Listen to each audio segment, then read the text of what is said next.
Dieu a tant aimé le monde qu'il a donné son Fils unique, pour que tout homme qui croit en lui ne meure pas, mais qu'il ait la vie éternelle.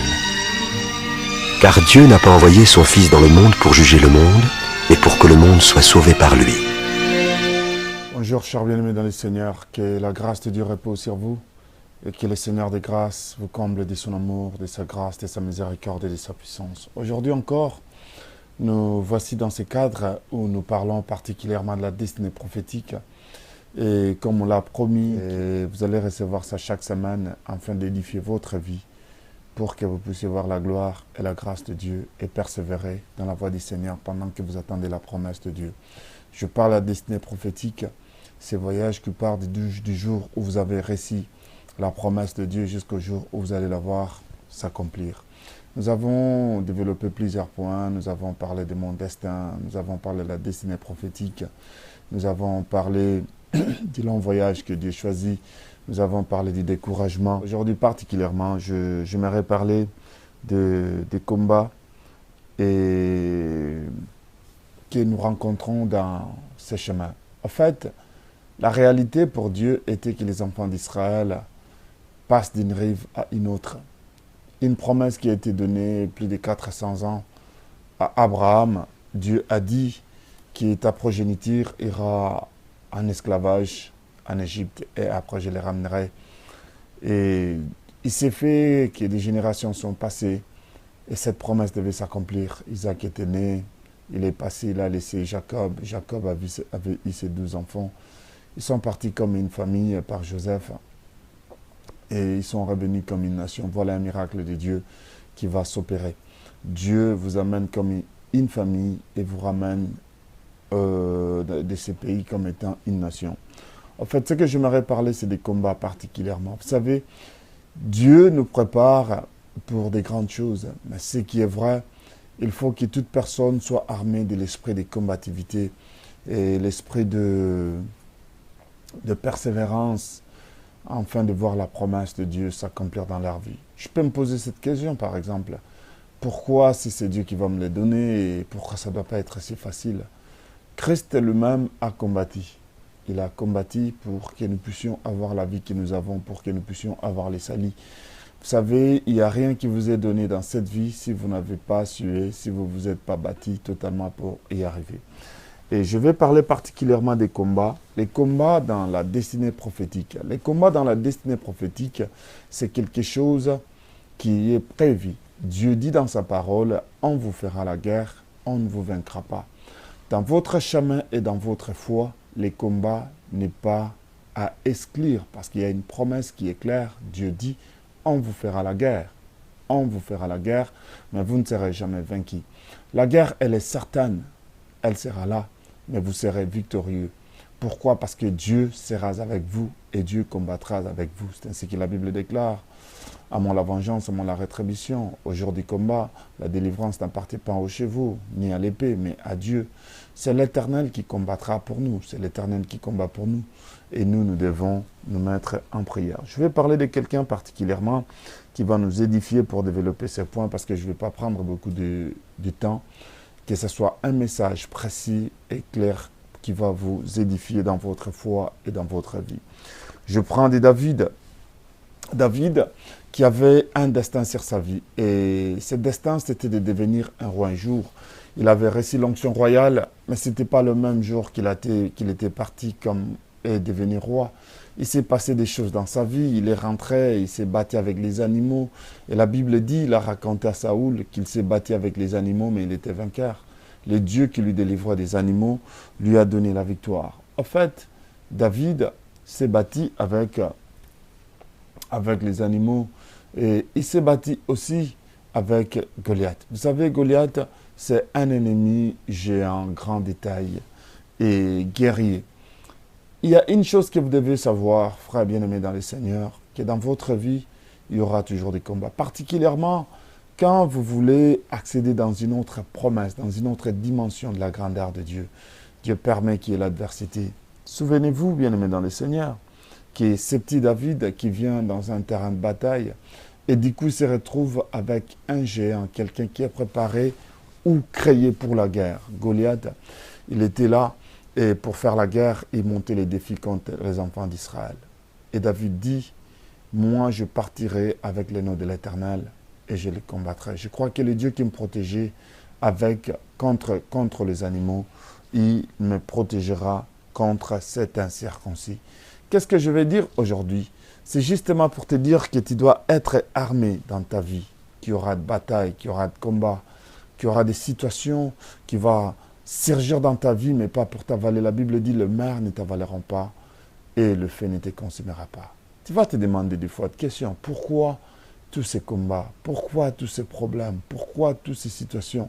Vous savez, il n'y a aucune promesse dans ta vie qui viendra si facilement. Vous savez, bien-aimés dans le Seigneur, on aura des combats. On aura des situations difficiles et des ennemis très géants. Mais comprenez une seule chose, que Dieu vous donnera la victoire. Ce que j'aimerais vous dire aujourd'hui, quels que soient les temps et les circonstances dont vous vous trouvez, votre combat aujourd'hui peut être une maladie, ça peut être une situation qui ne change pas, ça peut être l'adversité des frères et sœurs qui sont tout autour de vous, ça peut être les gens qui vous environnent. Jésus-Christ a fait le combat avec le diable, mais il arrive des fois que quand le diable fait les combats sur le plan spirituel, parce que la Bible dit, nous n'avons pas à lutter contre la chair et le sang, mais contre les principautés, les autorités, les dominations, les princes de ce monde des ténèbres. Mais il lui arrive pendant un moment, le diable, quand il te fait la guerre sur le plan spirituel et qu'il n'arrive pas à te vaincre, il passe dans une autre dimension. Il n'est pas permis de venir te combattre physiquement et charnellement. Et qu'est-ce qu'il fait justement? Il va s'incarner dans la vie des gens. Et malheureusement, dans la plupart des fois, les gens qui vont nous combattre, ce sont nos frères, les gens qui sont près de nous. Joseph a été combattu par ses propres frères. Des fois, ce sont des coups durs et des coups difficiles que vous recevez, mais pas des gens de loin, mais les gens qui sont proches de vous, les gens que vous avez partagé le pain hier, mais aujourd'hui, ils peuvent bien s'élever et vous combattre. Mais j'aimerais vous dire une chose, les combats, c'est une réalité que tout enfant de Dieu doit passer. La Bible dit, tu t'appelleras Israël, car tu as combattu avec Dieu et tu as combattu avec les hommes et tu étais vainqueur. Une seule chose que je vais épingler ici, c'est une promesse de Dieu. Quand tu es dans la destinée prophétique, quand tu es de la race d'Israël, tu auras le combat. Tu vas combattre avec Dieu, tu vas combattre avec les hommes. Je ne dis pas combattre contre Dieu, je dis combattre avec Dieu et combattre avec les hommes. Quelqu'un qui combat contre, c'est une bataille charnelle par opposition. Mais quelqu'un qui combat avec, c'est quelqu'un qui cherche à gagner quelque chose d'une autre personne. Vous savez, notre vie passe par des situations difficiles. Il faut avoir la combativité.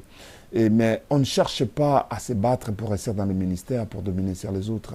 On ne cherche pas à réussir dans la vie pour être celui qui se moque des autres. Mais on cherche à devenir quelqu'un pour devenir une source de bénédiction. Ainsi la Bible déclare, tu as combattu avec les hommes et avec Dieu et tu étais vainqueur. Parce qu'on ne peut pas combattre contre Dieu. On ne peut pas combattre contre lui parce qu'on perdra. Mais Israël veut dire, tu as combattu avec Dieu. C'est-à-dire qu'il est venu avec la promesse et il a fait montrer à Dieu que non, tu as promis que je serai la tête et non la queue. Et Dieu a fini à offrir la promesse ou la grâce qu'il avait prévu pour Jacob à sa vie. Bien-aimés dans le Seigneur, je ne sais pas dans quelle situation vous êtes en train de traverser pendant ce moment, quelles difficultés vous avez, quel genre de combat vous êtes en train de vivre, mais j'aimerais vous dire une seule chose, tenez bon, Goliath a perdu. Chaque autre dimension supérieure dans votre vie est précédée toujours par des combats. Tenez bon, quelle que soit l'adversité, quel que soit l'ennemi, quelle que soit la tête de l'ennemi, Dieu sera avec vous.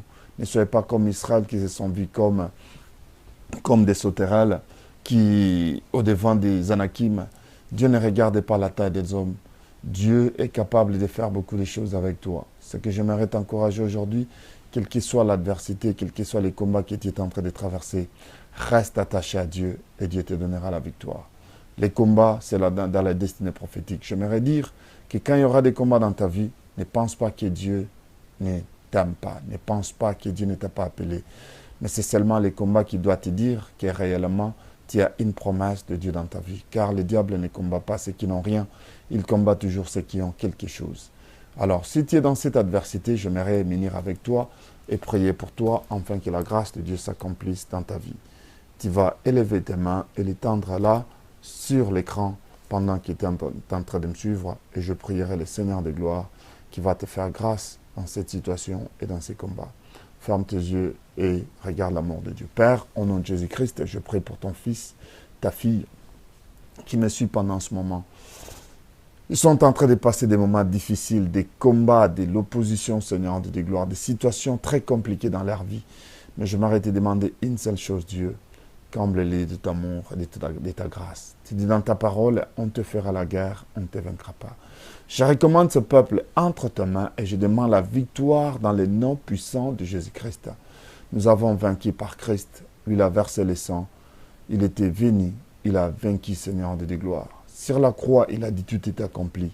Si le diable savait que crucifier Jésus, c'était sa défaite, il n'allait pas le faire.